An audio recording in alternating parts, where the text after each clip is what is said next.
안녕하세요. 파라깡통에서 재기한 주식쟁이입니다. 오늘은 우리 코스피와 코스닥의 이 차이점과 특징에 대해서 알아보고 거기에 속한 종목들을 매매할 시 어떤 전략을 가져가야 되는지, 나의 성향은 어떤지 거기에 관련된 내용을 말씀드리도록 하겠습니다. 먼저 우리 코스피는 마이너스 1% 하락, 그리고 코스닥은 2% 이렇게 상승 마감한 모습을 보였습니다. 양 시장 모두 2시 후반을 지나서 지금은 코스닥 1분봉 차트입니다. 코스닥도 2시 34분부터 바로 5%대 넘는 상승에서 이렇게 3%를 빼버리는, 1시간 만에 3%를 빼버리는 상당히 큰 변동폭이 일어났습니다. 아울러 우리 코스피 시장도 2시 후반대부터 이렇게 급락하는 이런 모습이 나와줬습니다. 아무래도 시장이 이틀, 3일 동안 이렇게 큰 폭의 기술적 반등이 나왔고, 이 반등이 나온 이후 역시 이 5일선, 그렇죠. 큰 상승폭으로 인한 이 5일선을 이젠 우상향으로 만들었습니다. 하지만 5일선과의 이격도가 지금 상당히 벌어져 있는 상황이라서 이격도를 줄이고 또 5일선을 한번 테스트해보는, 5일선과 키스해서 지지를 하는지 이런 테스트하는 모습도 분명히 나올 수 있는 시기라 생각됩니다. 이런 저 개인적인 이런 판단으로 인해서 저도 오늘 어제 보유했던 종목, 또 오전에 매수했던 종목들을 다 전량 매도를 하고 이익 실현을 하고, 오늘은 어떤 종목도 보유하지 않은 채 이렇게 오버나잇을 하게 됐습니다. 오늘 말씀드릴 내용, 우리 코스피 시장과 이 코스닥 시장의 그 차이점에 대해서 먼저 알아보고 거기에 속한 종목들 매매를 할 시 우리가 어떤 전략을 가져갈 수 있는지 거기에 대해서 말씀을 드리도록 하겠습니다. 먼저 지금부터 이제는 코스피의 특징에 대해서 말씀을 드릴 텐데요. 이 코스피의 특징은 곧 코스닥과의 차이점으로 우리가 이해하면 되리라 생각됩니다. 먼저 코스피는 잘 아시다시피 대형주가 많죠. 상장 조건 자체가 코스피와 코스닥이 차이가 있고, 그 가장 큰 차이는 시가총액에 관련된 차이가 분명히 있다는 것입니다. 그렇기 때문에 코스피는 대형주들이 많고, 대형주들이 많다, 즉 시가총액이 큰 종목들이 많아서 가격 변동성이 작다는 것입니다.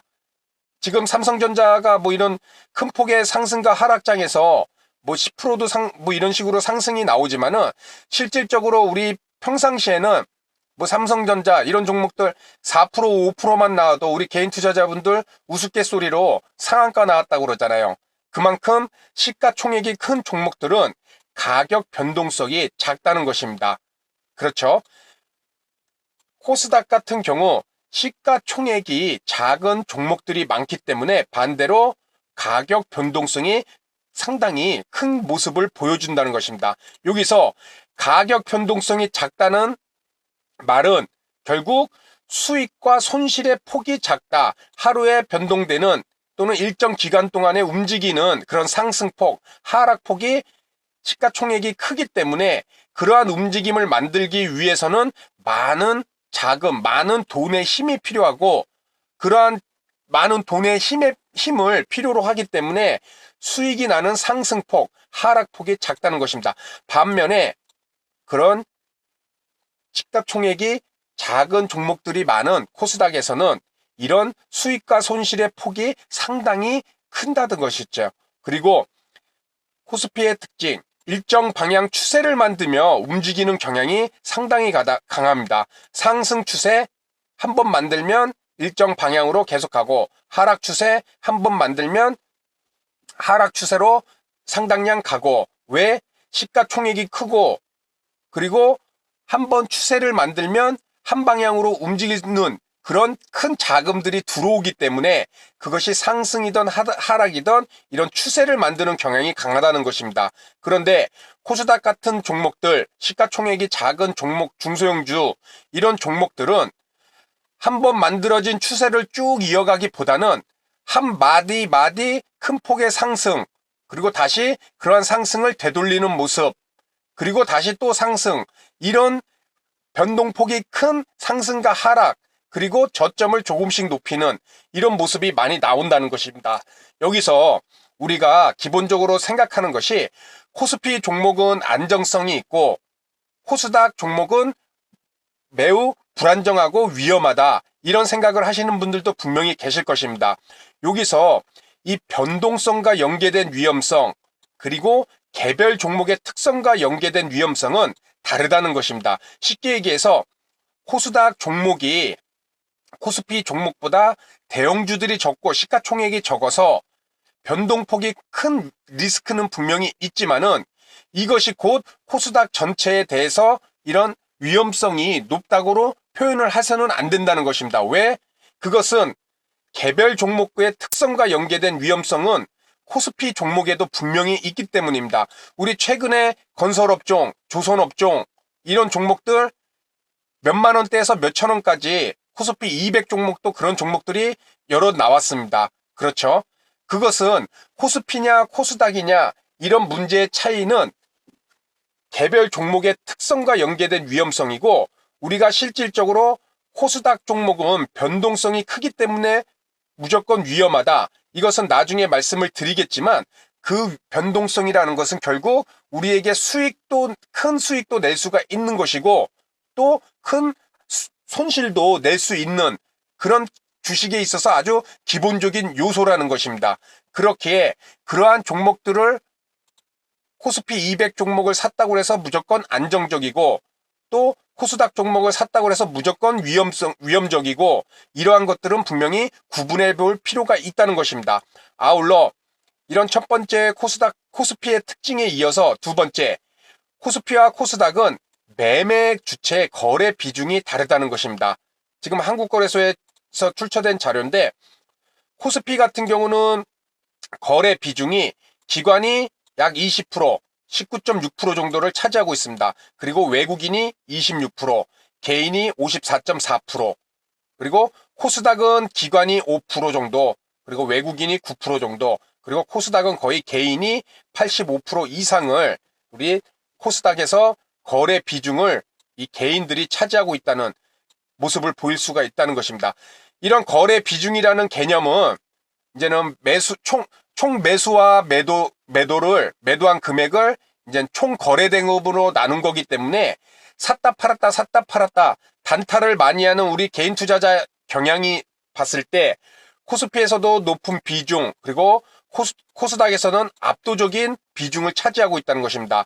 이것이 기본적으로 코스피와 코스닥의 변동성을 만드는 또 한 가지의 원인이 될 수 있는 것이 거래 비중이 코스닥에서 개인이 압도적이기 때문에 사고팔복을 계속해서 반복해서 주가의 변동성을 크게 만드는 그런 매매 동향을 우리는 이 주체별로 거래 비중을 통해서도 우리가 알 수 있다는 것입니다. 여기서 또 코스피와 코스닥의 차이점이 또 한 가지가 나온다는 것이겠죠. 그리고 세 번째, 코스피 지수는 파생상품, 선물 옵션의 영향을 크게 받는다는 것입니다.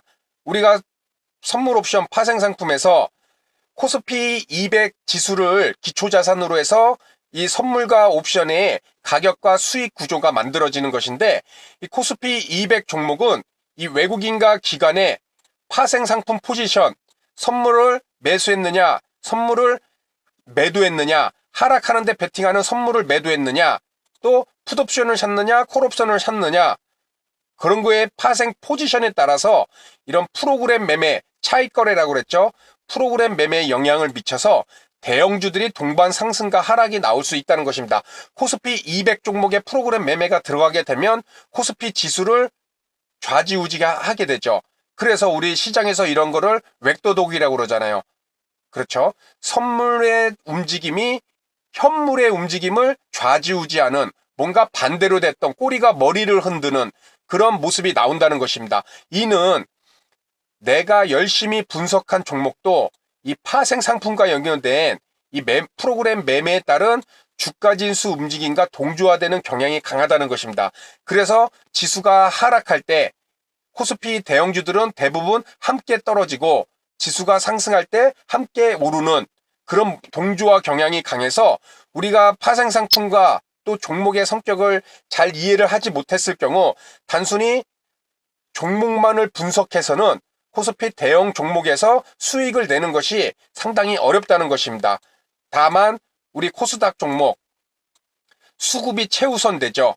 그렇죠? 이 코스피에 비해서 파생상품의 영향을 최소화로 받기 때문에 코스닥 시장에서는 표현이 그럴지 몰라도 순수하다. 시장이 수급에 의해서만 움직이는 순수한 면이 코스닥에서는 분명히 있다는 것입니다. 그것이 뭐 급등락을 하는 그런 세력주의 수급이든 외국인의 수급이든 기관의 수급이든 이 수급의 움직임에 좌지우지되는 코스닥은 오히려 순수한 면까지 제 개인적으로는 갖고 있다고 판단이 됩니다. 그렇다면은 우리가 이 코스피와 코스닥에 포함된 이런 종목들을 선택했을 어떤 기준을 갖고 매매를 해야 되는지 또 선택할 수 있는지 그거에 대해서 말씀을 드리겠습니다. 먼저 코스피와 코스닥에 포함된 종목의 선택 기본적인 기준들입니다. 큰 자금을 운영하며 안정적인 매매를 원하는가? 우리가 차트를 봐서도 아시겠지만 코스닥의 변동폭은 상당히 큽니다. 그런데 내가 큰 자금을 운영하고 있는데 그리고 나는 안정적인 매매를 원하는데 이런 코스닥에 들어있는 종목들을 과연 그 큰 자금이 들어갈 수가 있을까? 그것이 하나의 기준으로 작용할 수가 있을 것이고, 두 번째는 내 성향이, 매매 성향이 개별 종목의 급격한 변동성을 통한 수익을 낼 수 있는가, 그것을 원하는가. 쉽게 얘기해서 코스피에 속한 종목들보다 코스닥의 종목들이 시가총액이 작고 중소형주가 많아서 변동성이 크다고 그랬죠. 코스닥은. 그렇기 때문에 수익 변동성이 크다는 것은 수익이 크게 날 확률도 높고 또 손실이 날 확률도 크다는 것입니다. 그만큼 내가 개별 종목에 이런 급격한 변동성을 통한 수익 내기를 잘하고 또 그것을 원한다면 우리는 코스닥 종목들을 접근을 해볼 수 있다는 것입니다. 아울러 장 운영 시간에 적극적인 매매를 할 수 있는 환경이 되는가? 직장인들이 장 초반에 초단타를 한다는 것 매우 어렵겠죠. 이것저것 차트 열어놓은 그런 전문적으로, 그렇죠, 전업 투자자들 또 전문적인 이런 초단타 매매, 거기에다 또 기계 매매 또 들어오죠. 그렇죠. 요즘에 유행하는 그런 매매 환경 속에서 초단타, 이 단타 매매를 통해서 수익을 낼 수 있는 그런 환경을 갖고 있는가, 내가. 그것이 안 된다고 판단이 됐을 때는 이 코스닥 종목, 단타 매매, 변동성이 심한 장에 있는 종목들보다는 보다 안정적인 종목을 선택할 수 있는 코스피에 있는 종목을 선정하는 것이 더 확률적으로 나올 수 있다는 것입니다.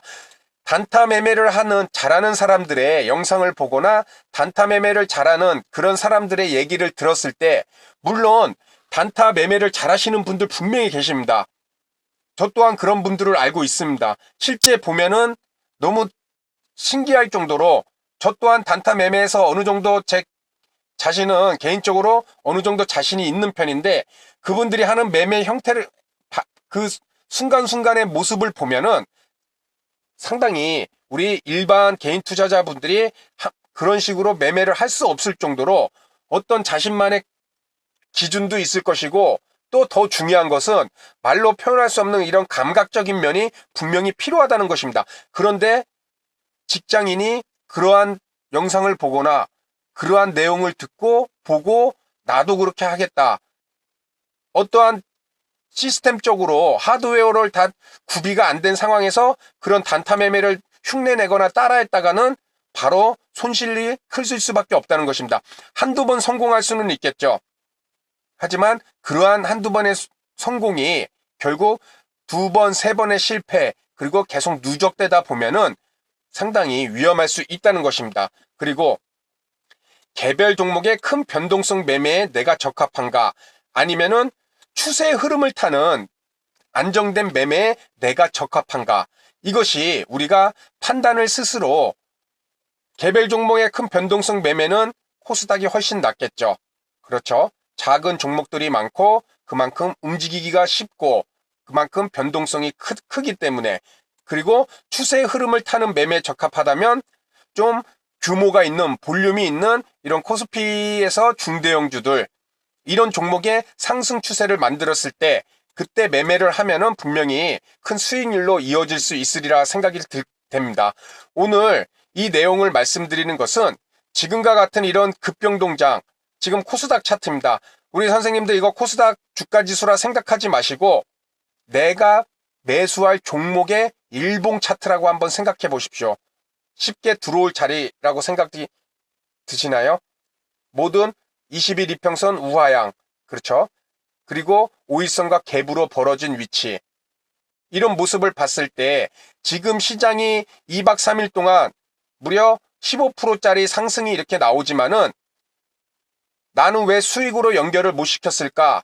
이렇게 지수가 상승하는데 왜 손실이 났을까? 조급한 마음을 갖기보다는 이런 코스닥과 코스피의 이런 특징들, 그리고 내가 어떤 성향에 갖고 있고 어떤 매매에 더 적합한지, 내 매매 환경은 어떤지, 내 자금의 크기는 어떤지, 이러한 것들을 함께 고려해서 그런 자금 운영, 그리고 이런 코스피와 코스닥의 종목의 특징들, 움직이는 이런 방향성의 차이점, 이런 것들을 한번 생각을 해 보시고 나에게 맞는 시장 선택, 나에게 맞는 종목 선택, 거기에 따른 자금 운영, 그것을 꼭 한 번쯤 생각해 보신다면은 분명히 그냥 오르는 종목 따라가거나 지수를 보고 그냥 무작정 들어가서 손실이 나는 경우를 최소화할 수 있는 하나의 기준이 될 수 있으리라 생각됩니다. 그래서 오늘 말씀드린 내용, 우리가 코스피와 코스닥은 분명히 움직이는 성격이 다를 수밖에 없다는 점, 이런 종목들의 크기, 시가총액의 크기, 그리고 매매 주체의 거래 비중, 변동성이 크겠죠. 코스닥은 개인들이 거래 비중이 거의 86%입니다. 그리고 이런 파생상품과 연결된 프로그램 매매, 이런 것들을 통해서 내가 코스피에 적합한지, 코스닥 종목에 적합한지, 실제 그러한 종목들을 매수했을 때 어떻게 대응해야 되는지, 이런 것 또한 시장을 이해하고 있다면은 분명히 도움이 될 수 있으리라 생각됩니다. 그래서 오늘 내용은 여기서 마치도록 하고요. 다음 시간에도 좋은 내용으로 인사를 드리도록 하겠습니다. 감사합니다.